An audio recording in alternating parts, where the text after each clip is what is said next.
nietos, etc. La tercera, cuarta generación, toditos son igualitos, gorditos, redonditos. Entonces hay un gen que está ahí, que se está transmitiendo de una generación a otra, ¿no? Hay personas también que tienen problemas con colesterol, igualmente. Familias, ¿no? Generaciones que también tienen el mismo rango. Entonces, eso, si es un problema genético, ahora hay que tratarlo de otra forma, de repente haciendo uso de un fármaco, ¿ya? A veces nos mal acostumbramos, nos vamos a lo más fácil, el fármaco. Y como el fármaco hizo un buen efecto, perfecto, se soluciona el problema, pero realmente no estás arreglando el problema. ¿Por qué tienes colesterol o lípidos triglicéridos altos? Es por el estilo de vida, la dieta. Entonces cambia eso. A veces nos cuesta, ¿sí o no? Está tan rica la comida que caramba, prefiero seguir comiendo que preocupándome de mi salud, ¿sí o no? Pero a la larga eso trae sus consecuencias. Ahorita ustedes son jóvenes, pero en edad mayor, adulta, vamos a tener problemas, ¿no? Entonces fíjate que el citrato, que es un intermediario metabólico, es un intermediario importante para el anabolismo y podemos formar ácidos grasos y moléculas esteroideas, como el caso del colesterol. Fíjate que hay algunos intermediarios metabólicos que me pueden formar aminoácidos. El alfa-cetoglutarato me puede permitir formar glutamato, y el glutamato le permite formar arginina, prolina, glutamina, etc. El oxalacetato es un intermediario metabólico que me puede permitir formar aminoácidos, aspartato, arginina. Entonces, así como pueden entrar estas moléculas para ser degradadas, pueden salir para formar otras moléculas. Y fíjate acá que es lo que trae las toxilinas. El succinil coenzima A es un intermediario metabólico del ciclo de Krebs que, asociado con un aminoácido que es la glicina, puede permitirme la formación de porfirina. Y una porfirina importante es la que corresponde a la estructura del grupo hemo, ¿no? ¿Correcto? Muy bien. Fíjate acá, la regulación. En el caso del ciclo de Krebs, debemos de estar pensando en 3 lugares de regulación, ¿ya?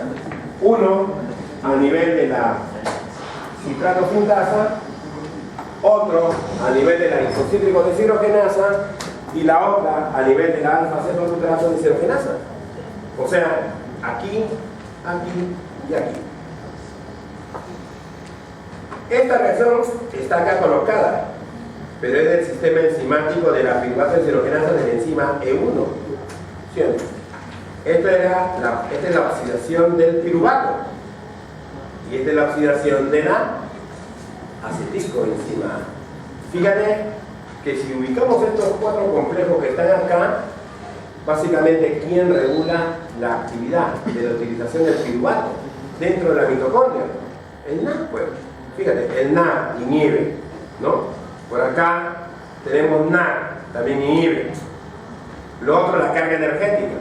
ATP inhibe, ATP inhibe, ATP inhibe, ¿sí o no? Entonces, habíamos dicho que a nivel del ciclo de Krebs también va a haber una regulación de tipo alostérico y deben ser moduladores que puedan de alguna forma controlar la actividad. Y estas son enzimas alostéricas, donde tienen sus propios moduladores. Generalmente, la carga energética es importante. Una carga energética alta, ¿qué va a hacer? De que esto se inhiba. Una carga energética baja, ¿qué va a hacer? De que esto se active, ¿sí o no? Y si hay presencia de oxígeno y hay una carga energética baja, esto tiene que estar muy activo. Entonces, acá van a estar las señales químicas importantes. ¿Por qué aparece el ATP? Realmente quien regula esto es el NAD. Fíjate, el NAD dentro de la mitocondria, dentro del ciclo de Krebs, es el más abundante. Después sigue el FAT, pero el más abundante es el NAD. Y el NAD, en términos energéticos, debe equivaler a ATP. Entonces, el NAD, si está elevado, me va a indicar que va a haber niveles altos de ATP. Y si hay niveles altos de ATP, por lo tanto, se deben de inhibir los mecanismos de utilización tanto del piruvato como acetilcoenzima A. Pero si el NAD se encuentra en baja concentración, ¿correcto? ¿Qué debe hacer? Lo contrario, activar. Entonces, acá hay una regulación por carga energética alta o baja, que puede inducir la buena utilización del piruvato acetil o su inhibición, ¿no? Entonces, por eso mencionamos nosotros a las enzimas de regulación, ¿no? Muy bien, ¿qué hemos visto? Que nuestros metabolitos, la glucosa, por ejemplo, al ser metabolizada, degradada, están generándose dentro de nuestro organismo, ¿qué cosa? Procesos oxidativos, donde se forman, donde hay utilización, mejor dicho, de estos cofactores enzimáticos, NAD y FAD. Cuando se dan estos metabolitos, su oxidación, estos cofactores enzimáticos se van a reducir y tenemos NADH, FADH sub 2. ¿Y qué hacemos con esto? Que ya se formaron. En la vía glicolítica hay NADH reducido. En el complejo de la piruvato de hidrogenasa hay NADH reducido. En el ciclo de Krebs hay NADH reducido y hay FADH sub 2 reducido. ¿Qué hacer con ellos? Transportarlos. ¿Hacia dónde? A la cadena transportadora. Ese NAD o FAD reducido no es ATP. Tiene que llegar a la cadena transportadora de electrones, ceder esos electrones ¿hacia quién? Hacia el oxígeno, y ahí recién tendremos nosotros capacidad de producir energía. ¿Correcto? Tenemos nuestra mitocondria, tiene sus membranas correspondientes.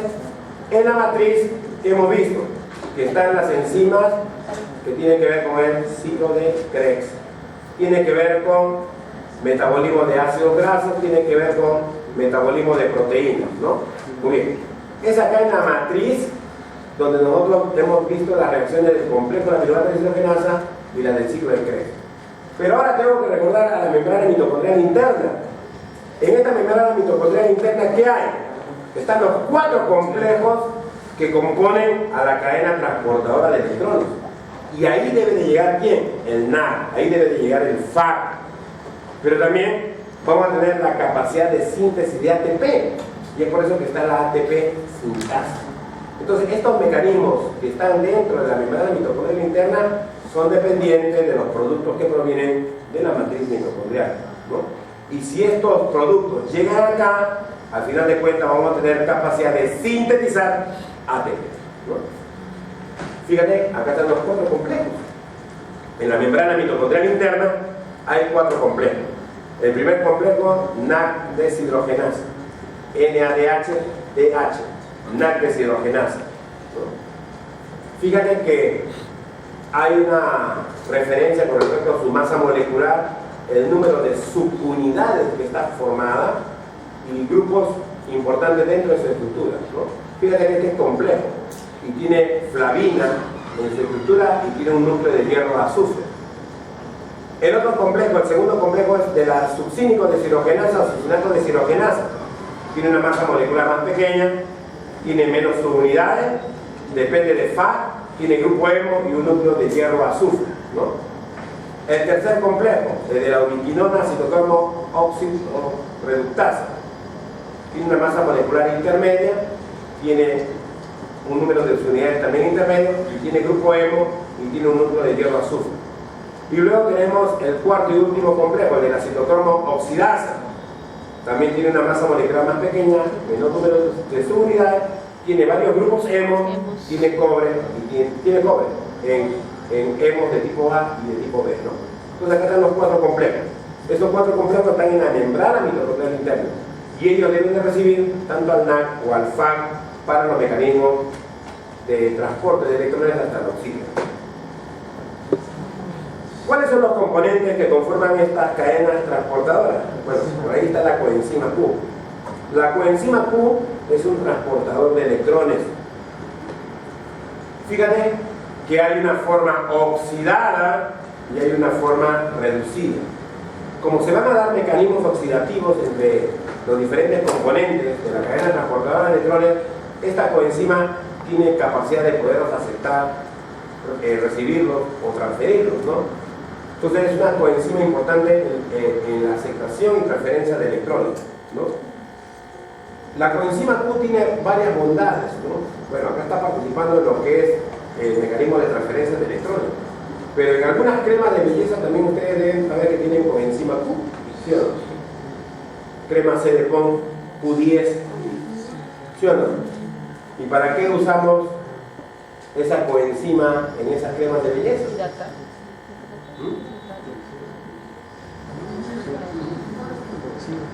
El envejecimiento, ¿con qué tiene que ver? Oxidación, ¿sí o no? Un viejito, está oxidado, ¿sí o no? Así se dice. Nosotros somos organismos de que dependemos del oxígeno. Y ya en una clase anterior les dije que normalmente producimos radicales libres. Y los radicales libres son especies químicas altamente reactivas porque presentan un electrón desapareado, ¿sí o no? ¿Ok? Estas cremas que contienen coenzima Q, como tú ves, son ricas en insaturaciones. Por lo tanto, pueden estabilizar ese radical libre. Entonces, el uso de las cremas evita que los radicales libres se incrementen en la piel. Y en la piel, ¿a quién dañan los radicales libres? Al colágeno. El colágeno es muy abundante en la piel, ¿sí o no? Hay personas que se están inyectando varias cosas por ahí, ¿no? Pero ya vemos todas las transformaciones que se dan en su rostro principalmente, ¿no? Entonces, lo ideal es buscar algo natural, ¿no? Y hay algunas cremas de ojo, que cuesta, ¿no? Por supuesto, ¿no? Pero él tiene efectos benéficos, ¿sí o no? Que tratan de disminuir el efecto nocivo de los radicales libres frente a las proteínas. Y por lo tanto, esa proteína, si se mantiene estable, va a mantener, digamos, la elasticidad típica de la piel, ¿sí o no? ¿Correcto? Entonces, la coenzima Q tiene un papel importante como molécula que puede participar activamente en mecanismos de oxidorreducción, ¿no? En la cadena transportadora de electrones hay coenzima Q. ¿Por qué? Ojo que todos estos complejos que estamos presentando acá son complejos que presentan varias subunidades. ¿De qué? De proteínas. Y la membrana biológica, esa membrana interna, ¿qué contiene? Proteínas, que contiene fosfolípidos. Y estos complejos están separaditos. Entonces es como si yo tuviera un mar y varios icebergs.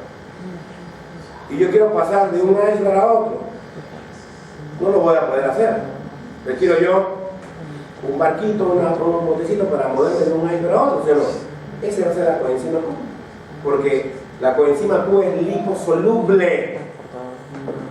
Por eso puede penetrar la membrana biológica y puede ejercer su acción dentro de la célula para evitar el efecto nocivo de los radicales libres. Es liposoluble. Hay diferentes tipos de cremas, ¿sí o no? ¿Está bien? Hay unas que su base está en función a agua y otro también a agentes lipofílicos, ¿sí o no? Entonces, dependiendo, ¿no? Queremos que ejerza su acción más rápido, tiene que tener un agente liposoluble para que pueda ingresar al interior de la célula, ¿no? Muy bien. ¿Qué más contiene esos complejos de la cadena transportadora de electrones? También hay citocromos. Y fíjate, acá están las porfirinas importantes, ¿no? Recordemos que la porfirina tiene hierro en su estructura. Y este hierro puede tener un hierro con valencia más 3 o con valencia más 2, ¿sí o no? Entonces, en los mecanismos de oxidorreducción, el hierro puede cambiar su estado de oxidación. Si yo tengo hierro férrico, ¿qué va a poder ocurrir? Aceptar electrones. Y se va a reducir, ¿sí o no? O lo otro es que se oxide y los electrones podrán viajar de un complejo a otro. Es lo que va a ocurrir. Por eso se llama cadenas transportadoras de electrones, porque van a existir mecanismos oxidativos y reductivos y eso va a garantizar que los electrones puedan alcanzar a ese oxígeno molecular, ¿no? Hay centros de hierro azufre en su estructura, ¿sí o no?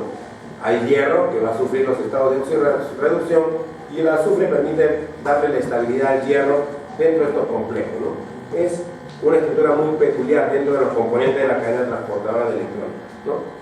Muy bien. Fíjate acá que se hablan de potenciales de oxidorreducción, ¿no? Si yo comparo los potenciales de oxidorreducción del primer complejo y lo comparo con los demás complejos, este es el que presenta un potencial de oxidorreducción más alto. Y si yo tengo algo que tiene un potencial de oxidorreducción más alto y va hacia un potencial de oxidorreducción más bajo, eso permite que pueda existir el transporte de electrones. Si voy de forma contraria, no podría haber transporte, ¿no?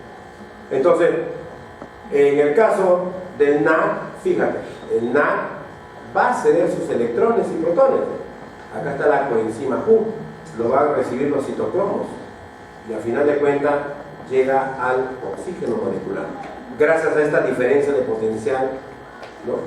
El FAD igualmente se va a oxidar y sus electrones van a viajar entre los diferentes componentes. Fíjate que hay coenzima Q y hay citocromo donde están el grupo hemo metido ahí en su estructura, ¿no? Entonces, NAD se ha producido ¿En los mecanismos oxidativos de la glucosa? Sí. FAC se ha producido igualmente. Entonces, si los mecanismos oxidativos se han dado, estos equivalentes de oxirreducción deben de permitir su transporte hasta el oxígeno. El transporte, ¿qué va a permitir? Que se genere gradiente de protones. Y el gradiente de protones, ¿qué me va a favorecer? La síntesis de ATP. Miren acá. Este es el complejo 1. Tengo el NAC.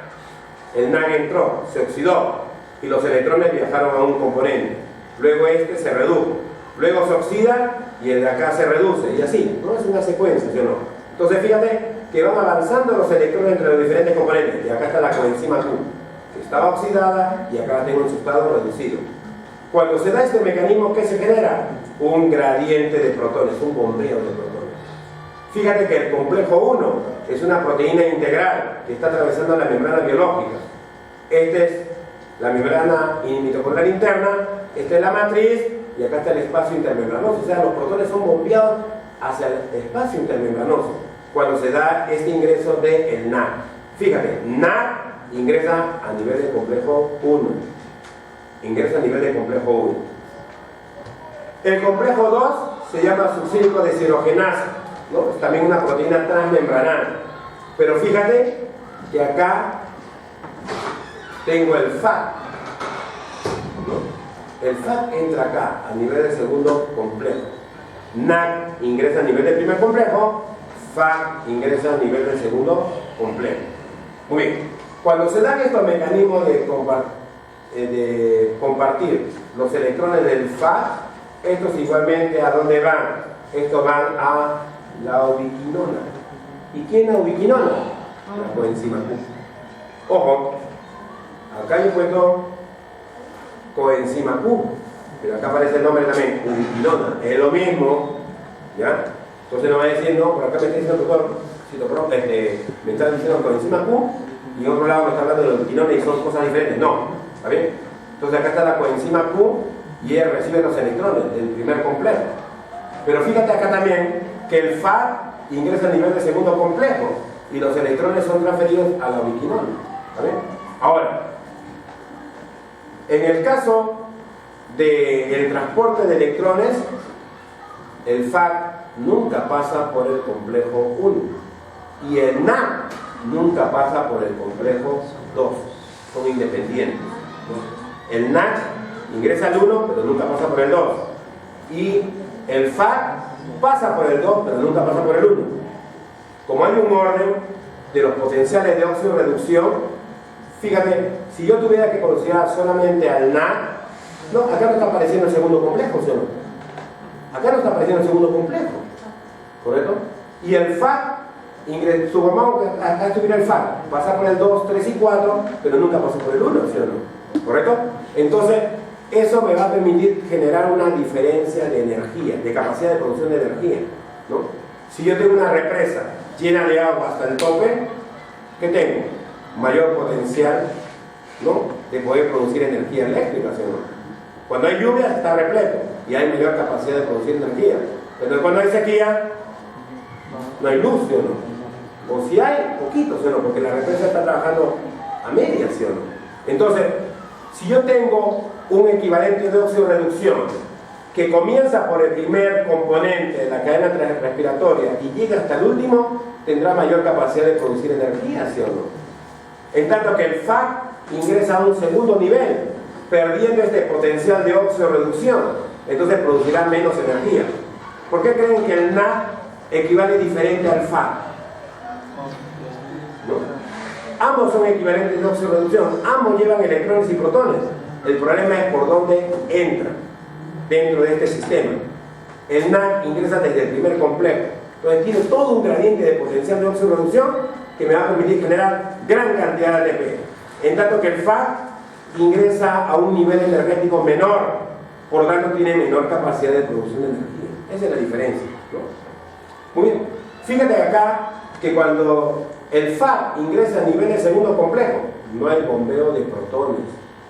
No hay bombeo de protones. En el primer caso sí, pero en el segundo no hay. Fíjate acá, complejo 1, complejo 2. El complejo 1 atraviesa toda la membrana, ¿sí o no? El complejo 2 no la atraviesa. Y esa es la razón por qué no hay bombeo de protones. Acá, como atraviesa toda la membrana, los protones son bombeados hasta el espacio intermembranoso. En tanto que el segundo complejo, como no atraviesa toda la membrana, no hay bombeo. Esa es la diferencia. Primer complejo, los electrones ¿a dónde van? A la coenzima Q. Segundo complejo, los electrones ¿a dónde van? A la coenzima Q. ¿Correcto? Muy bien. Entonces, NAC ingresa a nivel del primer complejo, FAC ingresa a nivel del segundo complejo. Entonces, va a haber diferencias con respecto al bombeo de protones. ¿Ya? Tercer complejo, que es el citocromo C1, ¿no? Acá en la estructura monomérica, fíjate, atraviesa toda la membrana. Acá está. Este es el complejo, fíjate que tiene los diferentes componentes. Acá está la coenzima Q, los citocromos respectivos, ¿no? Entonces, cuando llegan los electrones que transporta la coenzima Q, estos van a ser transferidos entre los diferentes componentes. Y como es una proteína que atraviesa toda la membrana, acá también hay un bombeo de protones adicional. Un segundo lugar de bombeo de protones. Luego tengo, acá está, fíjate, este es el tercer complejo, fíjate, ¿no? Entonces la coenzima Q viene, fíjate, se está generando bombeo de protones. Se genera bombeo de protones. ¿De dónde? De la matriz hacia el espacio intermembranoso, ¿sí o no? Entonces, a medida que van fluyendo los electrones entre los diferentes componentes que conforman la cadena, hay bombeo de protones hacia el espacio intermembranoso. Complejo 1, bombeó protones. Ingresó el NAC, ganó ese bombeo de protones. El FAC ingresó a nivel del segundo complejo y perdió ese bombeo de protones. Entonces, eso de alguna forma también tiene que ver con la producción de energía, ¿no? El cuarto complejo, que también está, el de la citocromo oxidasa. Fíjate que los electrones llegan, viajan a lo largo de diferentes componentes, pero al final de cuentas, estos electrones ¿a dónde llegan? Al oxígeno. Y el oxígeno con estos electrones, ¿qué me va a permitir formar? Agua.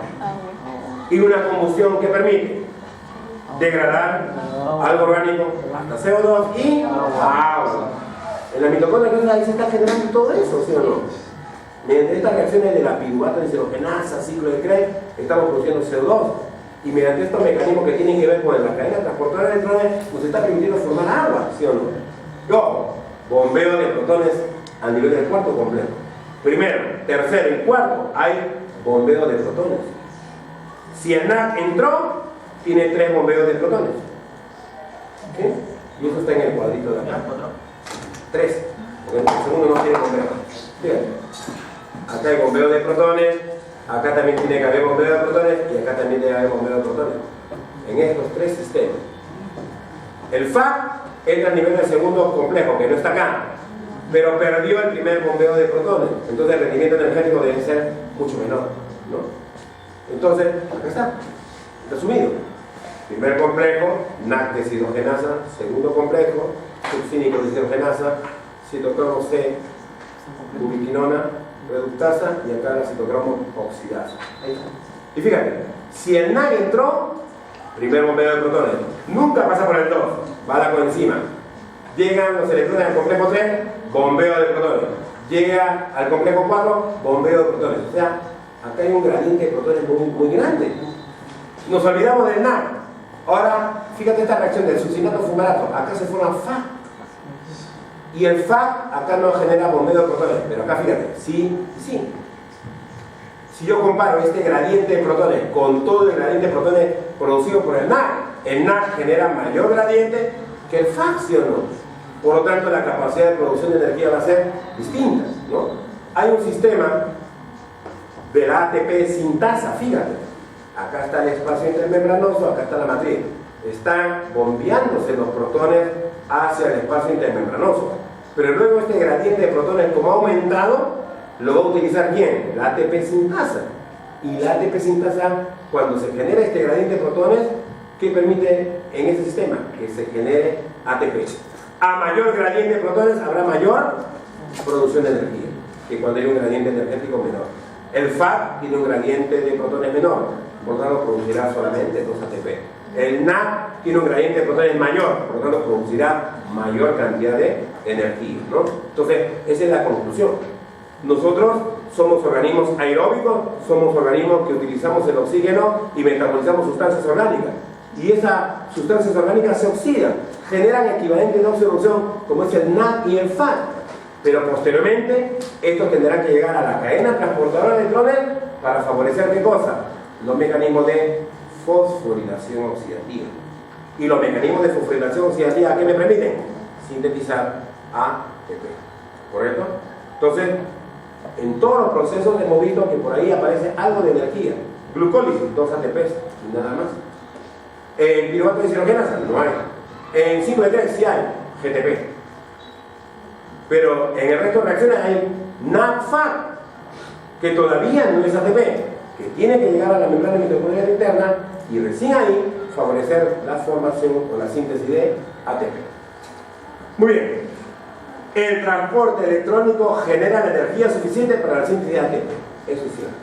Estamos viendo que ni bien entra el NAD y se oxida, o bien entra el FAD y se oxida, la movilización de electrones me permite generar ese gradiente de protones y eso está asociado con la producción de ATP. La energía generada por la transferencia de electrones entre los complejos electrónicos de óxido de reducción se transforma en enlaces fosfatos de alta energía mediante la fosforilación oxidativa. Eso debe de ocurrir. Si no hay transferencia de electrones hacia el oxígeno, no se generaría el gradiente de protones. Por lo tanto, no habría síntesis de ATP. Hay algunas personas que se envenenan y hay venenos que bloquean toda la cadena respiratoria. Entonces, no llegamos al último sector que es el oxígeno, impedimos el gradiente de protones y no hay formación de ATP. Esa persona nadie lo sabe. Hay personas que han consumido venenos, pesticidas y esos son muertos, sí, fatalmente.